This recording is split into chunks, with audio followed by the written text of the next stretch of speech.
तो दोस्तों, आज मैं लेकर आई हूँ प्रज्ञा जी की कहानी। अपने बेटे ऋषभ के जन्म के कुछ टाइम बाद ही उनके पति की डेथ हो गई थी।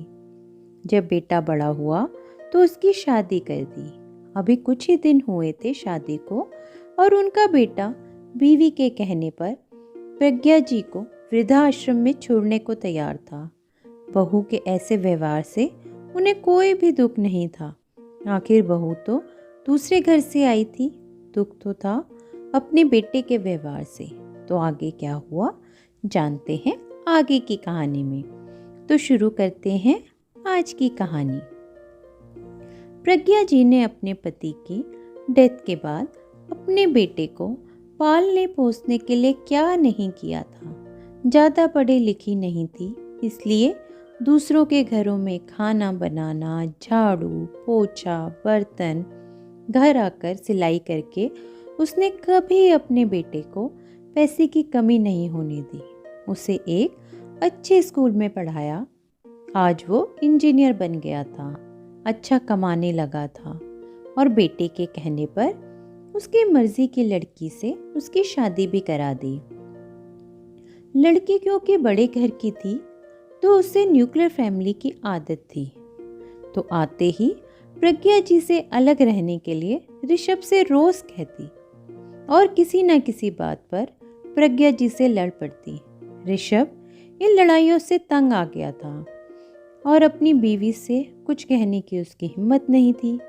तो एक दिन उसने प्रज्ञा जी से कहा, इससे अच्छा तो आप वृद्धाश्रम में रहो, वहाँ आपको भी कोई परेशानी नहीं होगी और हम दोनों भी चैन से रहेंगे। प्रज्ञा जी को बड़ा बुरा लगा कि ऋषभ उनके किए सारे सेक्रीफाइस भूल गया। प्रज्ञा जी दुखी तो बहुत हुई, लेकिन अपने बेटे की बात से ज़्यादा आहत थी। वो चुपचाप वृद्धाश्रम चली गई। ऋषभ उनको जैसे भूल ही गया और वो उनसे मिलने फिर कभी नहीं आया। प्रज्ञा जी का कमरा वैसे तो बहुत अच्छा, बड़ा, हवादार था, लेकिन उनके कमरे के पंखा नहीं चलता था।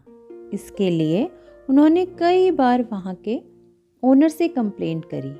काफ़ी टाइम बाद उस कमरे का पंखा तो ठीक हो गया, लेकिन प्रज्ञा जी की तबीयत अब बहुत ख़राब रहती थी। वो हमेशा लेटी रहती और अपने बेटे को याद करती। वृद्धाश्रम के ओनर ने ऋषभ को फ़ोन किया कि आखिरी बार अपनी माँ से मिलने आ जाओ, फिर पता नहीं मौका मिले या ना मिले। ऋषभ अपनी माँ के कमरे में एंटर करने ही वाला था कि उसे प्रज्ञा जी की आवाज़ सुनाई दी।